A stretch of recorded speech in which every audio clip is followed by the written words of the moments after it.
Hoy nos sumergimos en la historia para intentar entender una singularidad territorial muy particular, el Condado de Treviño. Geográficamente está ahí, en Álava, pero administrativamente pertenece a Burgos. ¿Cómo se llegó a esta situación? ¿Cuáles son sus raíces? Vamos a explorar esas raíces fijándonos en varias cosas. La arqueología, que nos cuenta los orígenes, los documentos medievales, que trazan su evolución política, también eclesiástica, y bueno, los registros que ya detallan cómo se convierte en señorío. La idea es descifrar esos momentos clave que hicieron que Treviño tomara un camino distinto al de Álava. Y, muy importante antes de empezar, queremos dejar claro que este análisis va a ser estrictamente histórico. O sea, vamos a hacer un recorrido por el pasado para ver de dónde viene este particularismo treviñés. Sabemos que es un tema complejo hoy en día, sensible, y que hay aspiraciones locales de hace mucho tiempo. Pero aquí nos vamos a centrar solo en los procesos históricos, sin meternos en política actual ni tomar partido. Exacto. Y es útil recordar también que mucha información de las primeras épocas no viene de Treviño mismo, sino de archivos de monasterios grandes, de fuera. San Millán, Leire, Nájera. Claro. Y eso pues condiciona un poco la perspectiva que tenemos, porque esos documentos reflejan los intereses de esas instituciones. Bien, pues con eso en mente vamos a dar un salto muy rápido a los orígenes. Aunque nos centraremos en la Edad Media, ¿qué se sabe de lo más antiguo? Muy brevemente. Pues muy brevemente, sí. La zona trajo gente desde la prehistoria, paleolítico, neolítico, se habla de un Edén prehistórico, por los recursos. Y destaca mucho el sílex, el pedernal de Treviño y Loza. Ajá. Era de muy buena calidad y fíjate, no solo se usaba allí, se comerciaba a distancia, hasta el Cantábrico, incluso Francia. Eso ya indica, digamos, movimiento y redes antiguas. Interesante. Una zona con peso desde antiguo. ¿Y en los papeles cuándo aparece? Aquí hay un contraste curioso. Arganzón, que está al lado, aparece pronto. 801 en una crónica árabe, 871 en San Millán. Pero Treviño, el núcleo, tarda mucho más. ¿Ah, sí? La primera referencia segura, es de 1179. Se han propuesto otras anteriores, pero son, dudosas. Este retraso de Treviño en los documentos ya es algo llamativo. Sugiere quizás un desarrollo inicial diferente. Vale, dejamos esas pinceladas y nos metemos ya en la Alta Edad Media, que es donde se cuece la historia que nos interesa hoy. ¿Cómo surge Treviño como lugar importante? La arqueología en El Castillo parece clave. Sí, totalmente. Las excavaciones en ese cerro, el castillo, han sido fundamentales. Nos dicen que en el siglo X se funda ahí un núcleo fortificado. Parece cosa de una élite local, laica. El típico encastellamiento, ¿no? Eso es, concentrar la población arriba en un sitio defendido. Algo común en la época para controlar mejor el territorio. Ya nos habla de una jerarquía local temprana. Entendido. Un centro fortificado en el siglo X.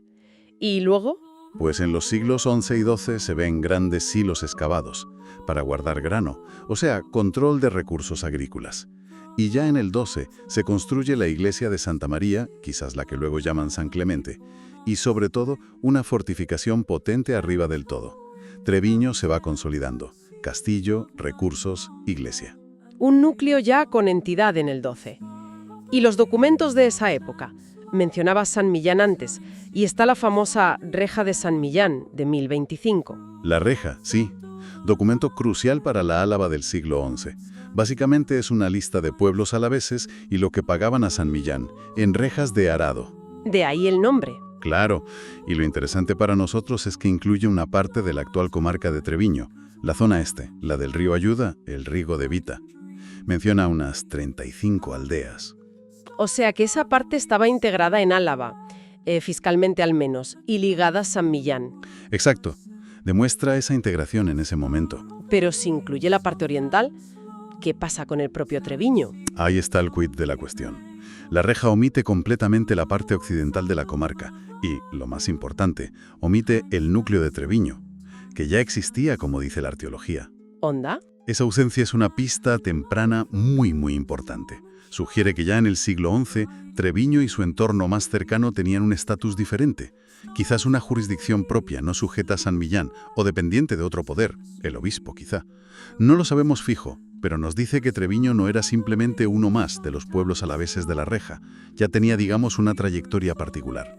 Fascinante esa primera pista de singularidad.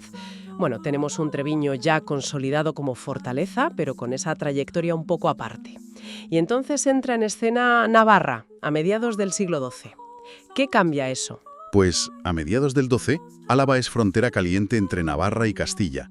Los nobles locales a veces cambiaban de bando, y el rey Sancho VI de Navarra, Sancho el Sabio, intenta reforzar su poder. ¿Cómo? Una estrategia fue reorganizar el territorio creando tenencias, que eran como distritos militares y administrativos, con un castillo principal controlados por un oficial del rey, el tenente.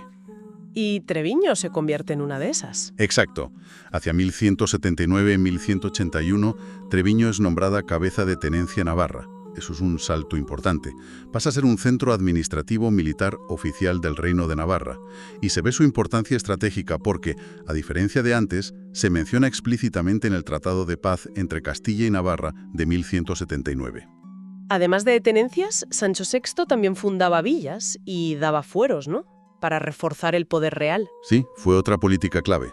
Fundó o dio fueros, cartas de privilegios y leyes propias a villas como La Guardia, Vitoria, Antoñana.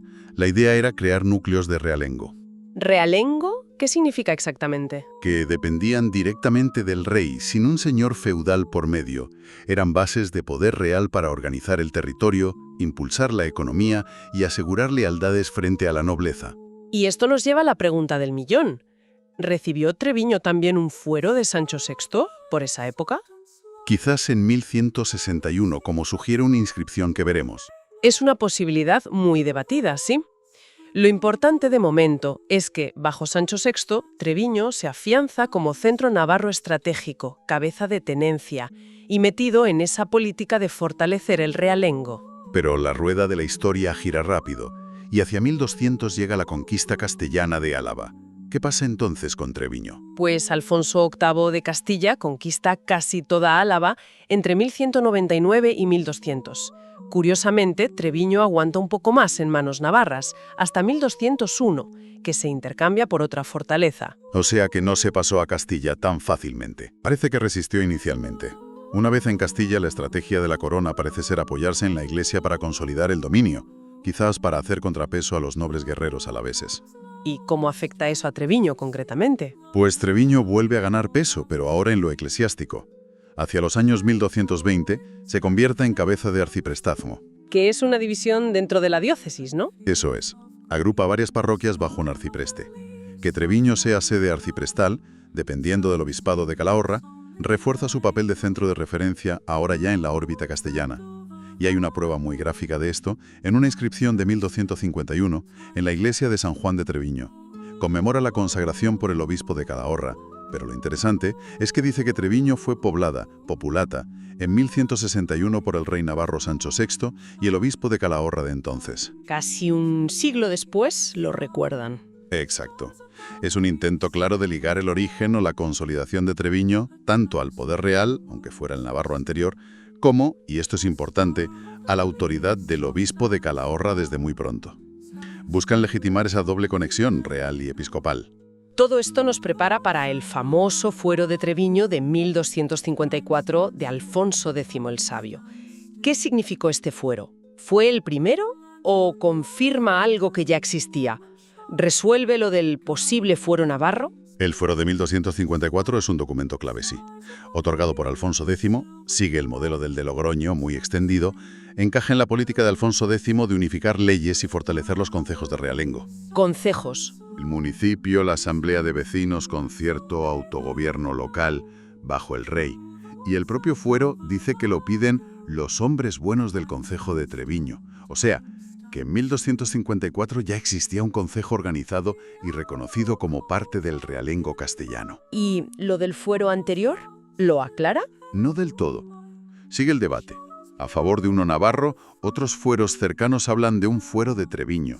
Y la inscripción de 1251 dice población en 1161, que a veces usaba como sinónimo de dar fuero. Pero el fuero de 1254 no menciona ninguno anterior, lo cual es raro. Y la inscripción dice población, no fuero, explícitamente. entonces, ¿cuál es la interpretación más probable? Pues una plausible es que Treviño ya funcionaba como un consejo de realengo importante antes de 1254, quizás con leyes basadas en la costumbre. Puede que la Puebla de Arganzón tuviera fuero escrito antes, pero el peso creciente de Treviño, Castillo, Tenencia Navarra, ahora arciprestazgo castellano, hizo que Alfonso X le diera un fuero formal en 1254 para consolidar su estatus y darle una base legal clara, como a otras villas importantes. Parece entonces que a mediados del XIII, Treviño está bien asentado como un centro de realengo castellano importante, con su propio fuero. Pero entonces llega el giro definitivo, el momento que de verdad marca la separación con Álava. Exactamente. Aquí llegamos al punto absolutamente fundamental para entender la raíz histórica del enclave. El año 1366. Plena guerra civil castellana. Pedro I contra Enrique de Trastámara. Gana Enrique, se convierte en Enrique II y tiene que recompensar a quienes le apoyaron. ¿Y uno de ellos? Uno de los más importantes fue Pedro Manrique. Y en 1366, el rey Enrique II le da la villa de Treviño y todo su territorio como señorío. ¿Qué implicaba pasar a ser señorío? Antes hablabas de realengo como control directo del rey. Justo, es lo contrario. Ser señorío significa que Treviño deja de estar bajo la jurisdicción directa del rey. Ya no es realengo. Se convierte en propiedad privada de los Manrique. Y eso tiene consecuencias legales enormes, imagino. Cruciales. La justicia, salvo casos muy graves, la mayoría de los impuestos, nombrar cargos locales, todo eso pasa a manos del señor, de Pedro Manrique y sus descendientes. Y aquí está la clave de la separación de Álava. Mientras el resto del territorio alavés se va organizando con sus propias instituciones, las hermandades, las juntas generales, con un régimen foral pactado con Castilla, Treviño se queda fuera de esa estructura. Claro. Pasa a regirse por las normas del señorío castellano, bajo los Manrique. Ese acto de 1366 es por tanto el origen jurídico exacto de la diferencia administrativa de Treviño respecto a Álava. Una decisión de un rey en una guerra civil. Y marca siglos de historia. Siglos. Y la cosa se consolida. En 1453, Juan II eleva el señorío a condado de Treviño, dando el título de conde a Diego Gómez Manrique. Más prestigio, más formalidad señorial. Y luego, en 1482, los reyes católicos les dan el ducado de Nájera, un título importantísimo. Y se vinculan los dos títulos, ¿no? Exacto. Conde de Treviño y duque de Nájera van juntos. Eso integra aún más a Treviño en las redes de la alta nobleza castellana y lo aleja definitivamente de la dinámica institucional alavesa. Durante los siglos XV y XVI, los Manrique ejercen su poder señorial a tope, afianzando esa separación que nació en 1366. Hagamos un pequeño resumen de este viaje. Treviño, con raíces antiguas, ya muestra una trayectoria algo distinta en el XI al no estar en la reja. Se consolida como fortaleza en el XII, luego tenencia navarra, clave en el XIII. Pasa a Castilla, se afianza como realengo y arciprestazgo en el XIII, con fuero en 1254. Pero el momento clave, el giro radical, es 1366, la concesión como señorío a Pedro Manrique.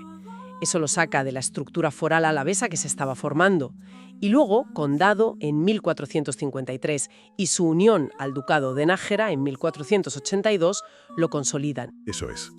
Es fundamental entender que esa trayectoria histórica, con esos momentos clave, cambios de reino, peso de la Iglesia, el realengo, el fuero, sí, pero sobre todo la transformación en señorío privado en 1366.